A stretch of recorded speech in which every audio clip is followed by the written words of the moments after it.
નમસ્કાર વિદ્યાર્થી મિત્રો, ધોરણ 11 વિષય અર્થશાસ્ત્ર. આજે આપણે પાઠ નંબર 4 જે પુરવઠો છે એનું આપણે આ વિડિયોની અંદર રિવિઝન છે એ કરવાનું છે. રિવિઝનનો અભ્યાસ આપણે કરવાનો છે કારણ કે આવનારા ટૂંક સમયની અંદર જ આપણે આની એકમ કસોટી છે.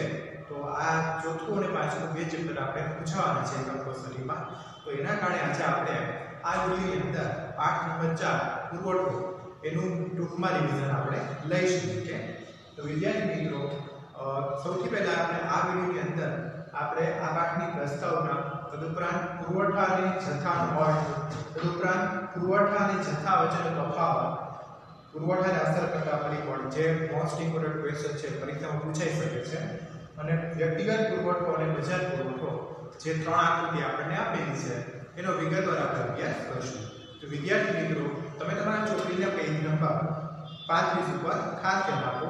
એમાં સૌથી પહેલા આપણે લઈશું પ્રસ્તાવના.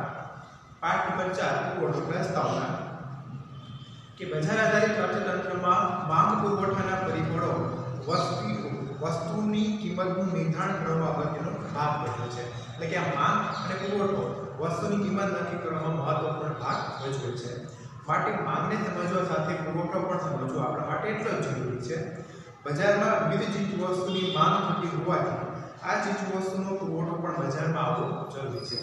જે વસ્તુની માંગ થાય એ વસ્તુનો બજારની અંદર પુરવઠો હોવો પણ જરૂરી છે. કે વસ્તુની માંગમાં જે ફેરફાર થતા રહે છે તેમ વસ્તુના પુરવઠામાં પણ ફેરફાર થતા રહે છે. જે રીતે અલગ અલગ કિંમતે વસ્તુની માંગ અલગ અલગ હોય, તે જ રીતે અલગ અલગ કિંમતે વસ્તુનો પુરવઠો પણ શું હોય? અલગ અલગ હોય. કે ત્યાર બાદ આપણે જોઈએ પુરવઠા અને જથ્થાનો અર્થ. કે સામાન્ય રીતે ઉત્પાદન, પુરવઠા અને જથ્થા વચ્ચે આપણે કોઈ ભેદ જોતા નથી, કોઈ ભેદ સમજતા નથી. પણ રિયાલિટીની અંદર, વાસ્તવની અંદર આ ઉત્પાદન, જથ્થો અને પુરવઠા ત્રણેય વચ્ચે શું છે? કાંઈક તફાવત છે. એનો આપણે અભ્યાસ કરવાનો છે. તેમાં સૌથી પહેલું છે ઉત્પાદન. કે ચોક્કસ સમયે ઉપલબ્ધ સાધનો દ્વારા જેટલા પ્રમાણમાં વસ્તુ ઉત્પન્ન થાય તેને ઉત્પાદન કહેવાય. એટલે કે આપણે ચોક્કસ સમયની અંદર જે આપણી પાસે જે સાધનો છે એ સાધનો દ્વારા જે વસ્તુનું જેટલા પ્રમાણમાં આપણે સર્જન કરીએ છીએ, ઉત્પન્ન થાય છે આપણાથી, એને શું કહેવાય? ઉત્પાદન કહેવાય. કે ઉત્પાદન એ ઉત્પન્ન થયેલી વસ્તુનું પ્રમાણ છે. કે આપણે એ સાધનો દ્વારા વસ્તુનું જે સર્જન કર્યું છે, ઉત્પન્ન કર્યું છે, એનું પ્રમાણ એને કહેવાય ઉત્પાદન. કે તો આ ઉત્પાદન કે આપણે કુલ જે જથ્થો આપણે બનાવીએ છીએ, જે જથ્થાને શું કહેશું આપણે? તો કે ઉત્પાદન. એટલે કે વસ્તુનું જે સર્જન કરીએ છીએ એ શું કહેવાય? ઉત્પાદન. હવે આપણે જોઈએ પુરવઠો.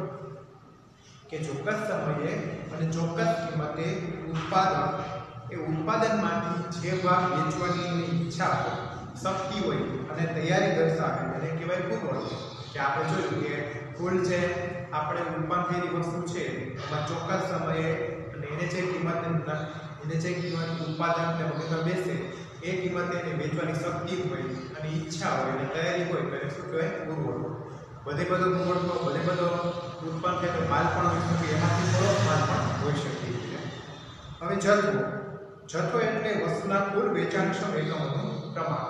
કે આપણે મેક્સિમમ કેટલા વેચી શકીએ છીએ, એ વેચી શકીએ છીએ એ કુલ એકમોનું પ્રમાણ શું દર્શાવે છે? જથ્થો દર્શાવે છે. કે પ્રથમ આપણે પુરવઠાના અર્થને વિસ્તૃત રીતે સમજીએ અને એને સમજવા માટે આપણે મુદ્દા સમજવાના છે. સૌથી પહેલા છે વેચવાની તૈયારી. એ પોઈન્ટ પર આપેલું છે વેચવાની તૈયારી. કેમ કે કોઈ ઉત્પાદક કે વેપારી પાસે વસ્તુનો જથ્થો હોય તો તે પુરવઠો ના કહેવાય. એની પાસે આટલો જથ્થો પડ્યો છે, એ જથ્થો છે એ પુરવઠો ના કહેવાય. કેમ? તો કે ઉદાહરણ છે,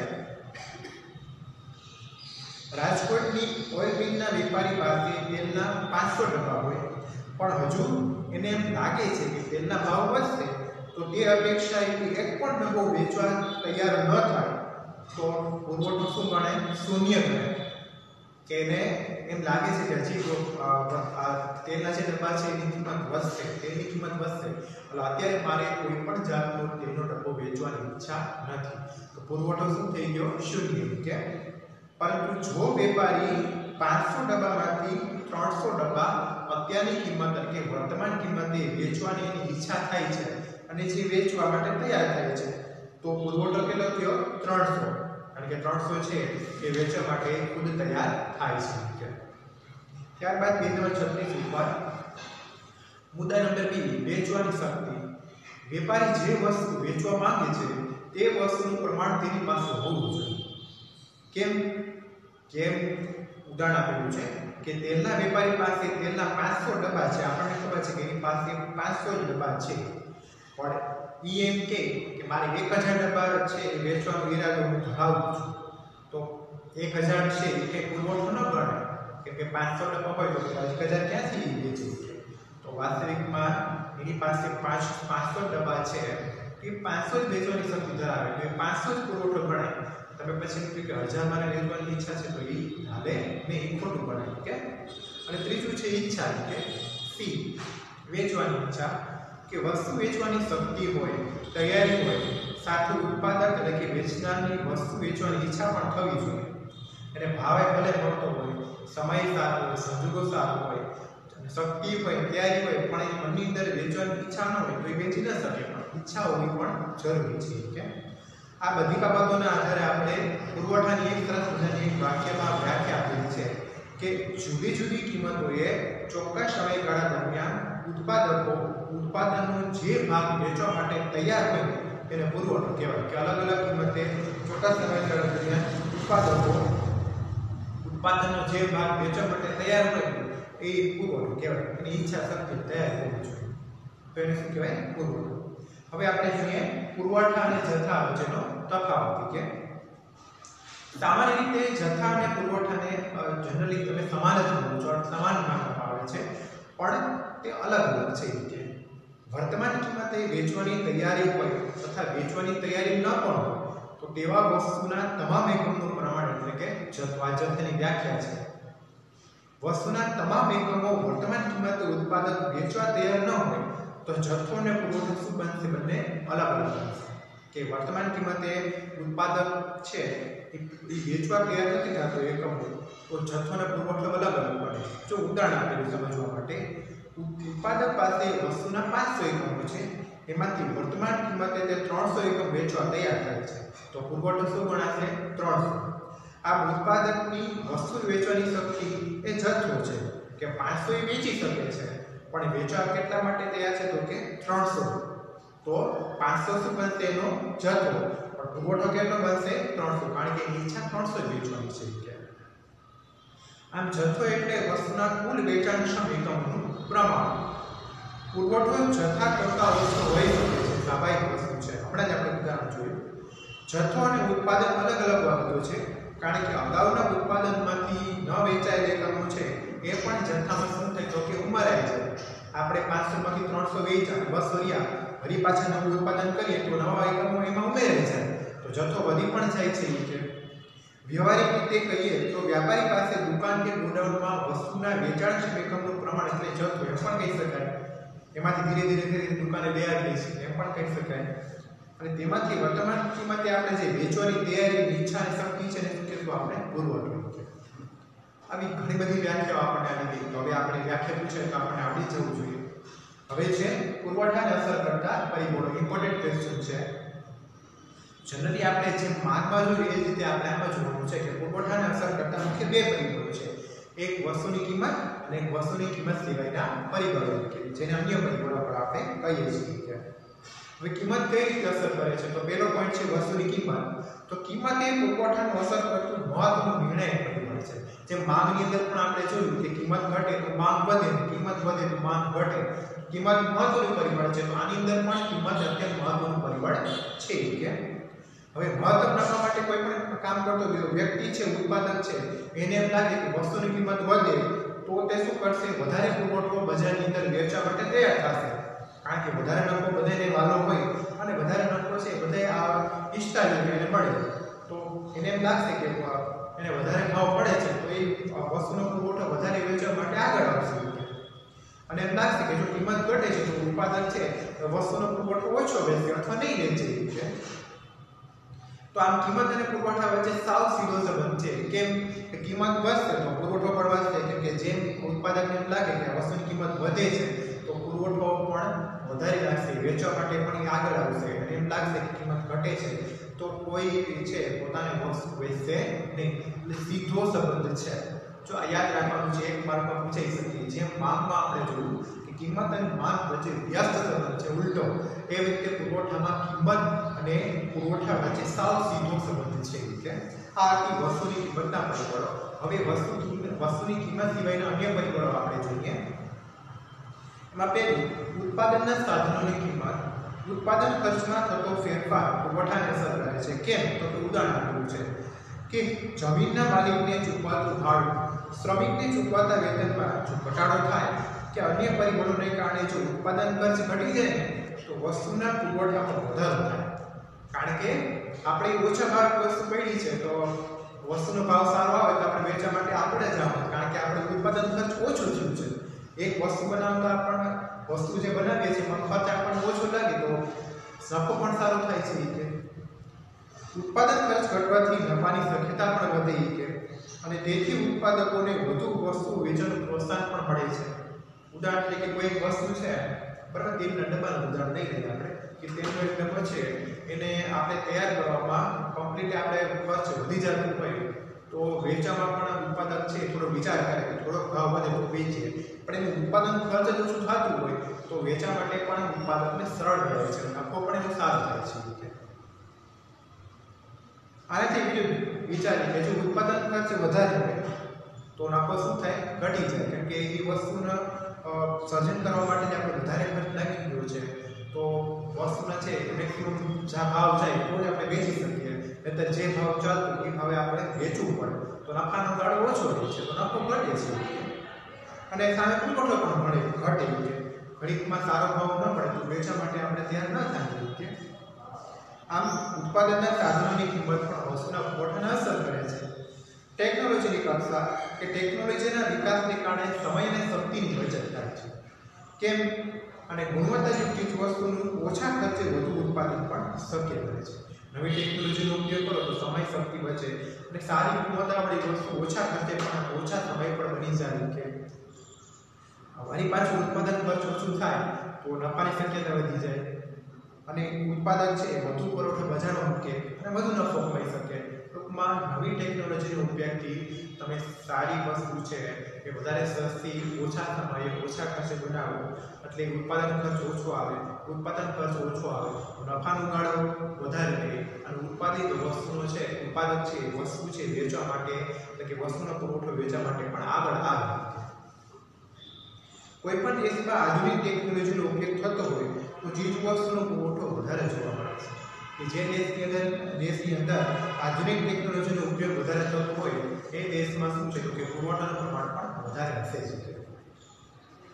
ત્યારબાદ પેજ નંબર 37 ઉપર ભવિષ્યના ભાવોની અટકળો કે વસ્તુની કિંમત અંગેની અટકળો વસ્તુના પુરવઠાને અસર કરે છે. કઈ રીતે? તમને એવું લાગે કે ભવિષ્યની અંદર વસ્તુના ભાવ વધશે તો એવી અટકળો હોય તો ઉત્પાદક શું કરશે? તો ઉત્પાદક અત્યારના છે બજારની અંદર પુરવઠો ઓછો રાખશે, ઓછો વેચવા માટે રાખશે, કારણ કે એને ખબર છે કે આને વસ્તુના ભવિષ્યમાં ભાવ વધશે. હવે એનાથી આપણે ઉલટું વિચારીએ કે ઉત્પાદકને એવું થાય કે ભવિષ્યમાં તો હજી ભાવના ઘટશે તો શું કરશે? વર્તમાનની અંદર જે કિંમતે એને એ વસ્તુ વેચાય છે એ વેચવા માટે તરત વધારે પુરવઠો કાઢી નાખશે. કારણ કે એને ખબર છે કે આવનારા સમયની અંદર વસ્તુની કિંમત ઘટે છે તો એને એ ન થાય એટલે જે અત્યારે કિંમત મળે છે એનો લાભ લેવા માટે શું કરશે? ઉત્પાદક વસ્તુ વેચવા લાગશે. તો આ એક મહત્વનું પરિબળ છે. અને છેલ્લું પરિબળ અન્ય પરિબળો. વસ્તુનું ઉત્પાદન કરતી પેઢીની સંખ્યામાં વધારો થાય તો વસ્તુનો પુરવઠો વધે. પહેલા એક વસ્તુનું ઉત્પાદન 10 કોઈ કંપની કરતી 10 વડે 20 થાય, 20 વડે 30 થાય તો પુરવઠો પણ વધવાનો જ છે. પેઢીની સંખ્યામાં ઘટાડો થાય તો પુરવઠો ઘટી.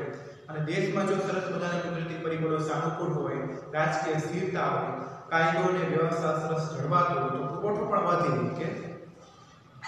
પણ રાજકીય સ્થિરતા જો હોય, સંજોગો સારા ન હોય તો શું થાય તો કે પુરવઠો ઘટે. દેશમાં ઔદ્યોગિક શાંતિ હોય, માલિક અને કામદારો વચ્ચે સારા સંબંધો હોય તો પણ પુરવઠો વધે. અને આનાથી ઉલટું વિચારે કોઈ સંબંધો સારા ન હોય, અસ્થિરતા હોય, રાજકીય અસ્થિરતા હોય, કાયદો વ્યવસ્થિત ન હોય તો શું થાય? પુરવઠો ઘટી જાય. તો આ પણ પરિબળ અસર કરે છે. તો આ હતા પુરવઠાને અસર કરતા પરિબળો. હવે છેલ્લો જે મુદ્દો છે વ્યક્તિગત પુરવઠો અને બજાર પુરવઠો. વિદ્યાર્થીઓ આમાં જે આવતી કોષ્ટક અને આમાં જે આવતી આકૃતિ છે એ આપણે આજે પાઠ ચાલુ હતો ત્યારે આપણે વિડિયોમાં વિગતવાર બોર્ડની અંદર આકૃતિ દોરી અને આ સમજાવેલું છે. તો અહીં આપણે રિવિઝન છે તો ટૂંકમાં આપણે લેશું. તો તમારે તમારા ટેક્સ્ટ બુકની અંદર ખાસ ધ્યાન રાખવાનું છે. ચોપડીની અંદર પેજ નંબર 37 ઉપર વ્યક્તિગત પુરવઠો અને બજાર પુરવઠો કે અર્થશાસ્ત્રના સિદ્ધાંતોમાં પુરવઠી સંબંધી અભ્યાસમાં બજાર પુરવઠાને ધ્યાનમાં લેવામાં આવે. બજાર પુરવઠો એટલે કુલ કે જેટલી કંપનીઓ એ વસ્તુ ઉત્પાદન કરતી હોય તેના ટોટલ કુલ જે પુરવઠો છે એને ધ્યાનમાં લેવાય. કે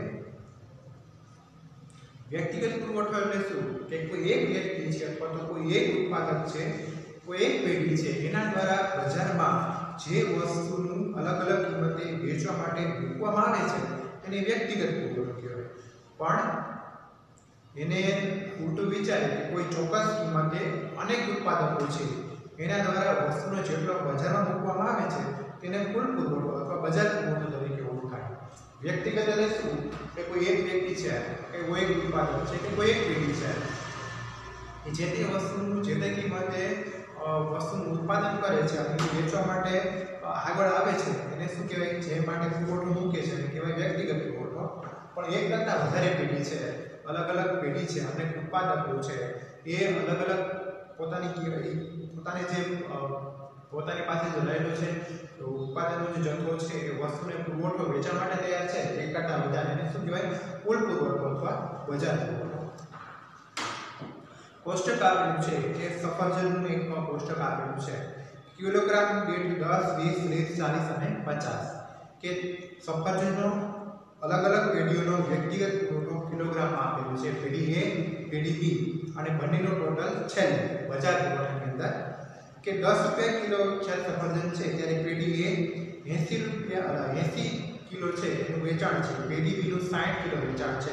તો આ બેનો સરવાળો 140 કિલો થશે. તો જે કુલ પુરવઠો કહેવાય. કે એવી રીતે 20 રૂપિયા છે કિલોગ્રામ દીઠ સફરજનની કિંમત 20 રૂપિયા છે ત્યારે પેઢી A છે એનો જે પુરવઠો છે 180 કિલો છે જ્યારે B પેઢીનો પુરવઠો 100. એટલે આ બંનેનો સરવાળો શું થશે? 280. કારણ કે આપણે વ્યક્તિગત પુરવઠો અને બજાર પુરવઠાને સમજવું હોય તો આપણે આ તફાવત આપણે કોષ્ટકમાં દર્શાવવો પડે કે A અને B જે છે એનો પુરવઠો શું કહેવાશે? વ્યક્તિગત. એટલે કે એક જ વ્યક્તિ વેચે છે. જ્યારે બંનેનો સરવાળો થશે ત્યારે શું બનશે? કુલ પુરવઠો એટલે કે બજાર પુરવઠો. એવી રીતે 30, 40, 50 જે આપેલા છે એ બંનેના જથ્થો છે એનો જે બંનેનો પુરવઠો છે એનો સરવાળો કરીએ ત્યારે આપણને કુલ બજાર પુરવઠો આપણને પ્રાપ્ત થાય છે. હવે આ અનુસૂચિનું તમે અવલોકન કરો ને ત્યારે એક બાબત જણાય કે જ્યારે જ્યારે વસ્તુની કિંમત ઊંચી હોય ત્યારે પેઢી દ્વારા બજારમાં મૂકવામાં આવતો પુરવઠો પણ વધારે હોય છે. આનાથી ઉલટું કે જેમ જેમ કિંમત ઘટશે એમ પુરવઠો પણ ઓછો થતો જશે. કારણ કે પુરવઠોનો નિયમ જ છે કે જેમ જેમ કિંમત વધે તેમ તેમ પુરવઠો પણ વધે છે. અને આને જ પુરવઠાના નિયમ તરીકે આપણે ઓળખીએ છીએ. હવે સમજૂતી કે ઉપયુક્ત અનુસૂચિમાં A અને B પેઢીની અલગ અલગ કિંમતે જે પુરવઠો રજૂ કરવામાં આવ્યો છે એને વ્યક્તિગત પુરવઠો કહેવાય. પણ એ બંનેના સરવાળા એટલે કે ચોથી જે કોલમ છે એમાં જે રજૂ કરવામાં આવ્યો છે એને બજાર પુરવઠો એટલે કે કુલ પુરવઠો કહેવામાં આવે છે. આમ ઉપરોક્ત અનુસૂચિ અને આકૃતિ પરથી શું સાબિત થાય છે કે ઉપરોક્ત અનુસૂચિ અને આકૃતિ પરથી એ સાબિત થાય છે કે બંને પુરવઠા રેખા જેવી કે પેઢી A અને પેઢી B તેમજ બજાર પુરવઠા રેખા ધનઢાળ ધરાવે છે. એટલે કે આ તમામ પુરવઠા રેખા જે તે પેઢી બજારમાં વેચાણ અર્થે મૂકેલ પુરવઠાના પ્રમાણ અનુસાર તેથી પુરવઠા રેખાના ઢાળમાં ફેરફાર જોવા મળે છે. ડાબેથી જમણું, નીચેથી ઉપર જોવા મળે છે. એટલે કે એનો ઢાળ કેવો છે? ધન છે. માંગમાં ઉલટું હતું. માંગમાં ઢાળ કેવો હતો? ઋણ હતો. ઉપરથી નીચે. બરાબર છે? ડાબીથી જમણી બાજુ ઉપરથી નીચે, આમાં નીચેથી ઉપર. આમાં ઋણ ઢાળ છે, આમાં ધન ઢાળ છે. યાદ રાખવાનું છે આપણે. અને એની જે વસ્તુ જે આપણે કોષ્ટકમાં જોયા એની પેજ નંબર 38 ઉપર એને આકૃતિમાં દર્શાવ્યું છે કે જ્યારે 10 રૂપિયા કિલોગ્રામ કિંમત છે ત્યારે એ વસ્તુ છે એ જે પેઢી છે એનો જથ્થો 80 હોય તો 80 ઉપર બિંદુ કરી અને એને બધા બિંદુને જોડી અને સરસ મજાની પુરવઠા રેખા બની જાય. તો આજે આપણે આકૃતિ હતા એ સમજીએ એ શું સમજીએ તો કે વિગતવાર વિડિયોની અંદર આપણે સમજ્યા હતા. તમારી કોષ્ટકને ખાલી ફોલો કરી અનુસરી સ્ટડી કરી અભ્યાસ કરી અને સાદી જે આ રેખા આકૃતિ છે દોરવાની છે સાવ સહેલી છે કે સ્કેલમાં યોગ્ય સ્કેલમાં લઈ અને આપણે જે રીતે કોષ્ટકમાં આપણને આપેલું છે એ રીતે આપણે બિંદુ કરતા જઈએ અને બધા બિંદુને જોડી અને આપણે A B અને કુલ પુરવઠો આ ત્રણેયની જે અલગ અલગ આકૃતિ છે એ દોરવાની છે અને ખાસ તમારે અભ્યાસ કરવાનો છે. એના માટે તમે અગાઉનો વિડિયો પણ જોઈ શકો છો. પાઠ નંબર 4 માં જે વિડિયો આપણે જોયા હતા એ પણ જોઈ શકો છો. આવનારી વિડિયોની અંદર આપણે જે પુરવઠા વિધેય પુરવઠાનો નિયમ તદુપરાંત પુરવઠાનું વિસ્તરણ સંકોચન વધારો ઘટાડો છે આ બધી બાબતોનો આપણે અભ્યાસ કરીશું.